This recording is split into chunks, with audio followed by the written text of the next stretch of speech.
वाह सीबीएसई वाह, क्या कमाल कर दिया आपने।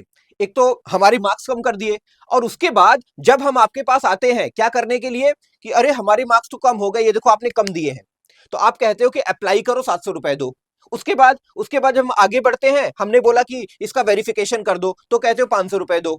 उसके बाद हमने अपना अपना अपनी अपनी कॉपी चेक करी और उसमें एक फॉल्ट निकला, हमने बोला ये 4-5 क्वेश्चन है, इसमें फॉल्ट निकला है, तो कहते हैं कि पर क्वेश्चन हम 100 रुपए चार्ज करेंगे।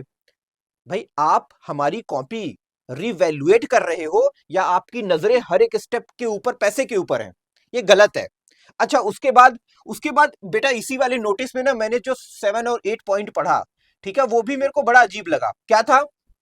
ये कहते हैं कि अगर आपके मार्क्स बढ़ते हैं तो बढ़ाएंगे, अगर कम होते हैं तो कम कर, वही वही मार्क्स कम वाले हो जाएंगे, और आपको फाइनल फाइनल जो मार्कशीट है ना, वो कम वाले मार्क्स के ऊपर मिलेगी। ये भी ग्लिच है। दूसरा क्या है?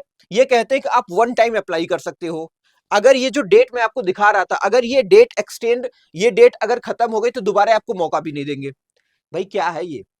आप आप हमारी प्रॉब्लम को दूर कर रहे हो या कम कर रहे हो? ऐसे नहीं चलेगा, ऐसे नहीं चलेगा। आपको आपको फीस में तो रियायत देनी पड़ेगी, कंसेशन देना पड़ेगा। तो ये सारी चीजें हैं बेटा। बाकी आप लोग बहुत ध्यान रखना, ठीक है, अपने टीचर से रिवैल्यूएट कराना, तभी आप आगे अप्लाई करना। नहीं तो कहीं ऐसा ना हो कि जो मार्क्स हमारे हैं वो भी कम हो जाए। ठीक है, तो बेटा एकदम ध्यान रखना। बाकी और भी कोई अगर रिलेटेड इन्फॉर्मेशन आती है तो मैं आपको बताता रहूंगा। Thank you so much.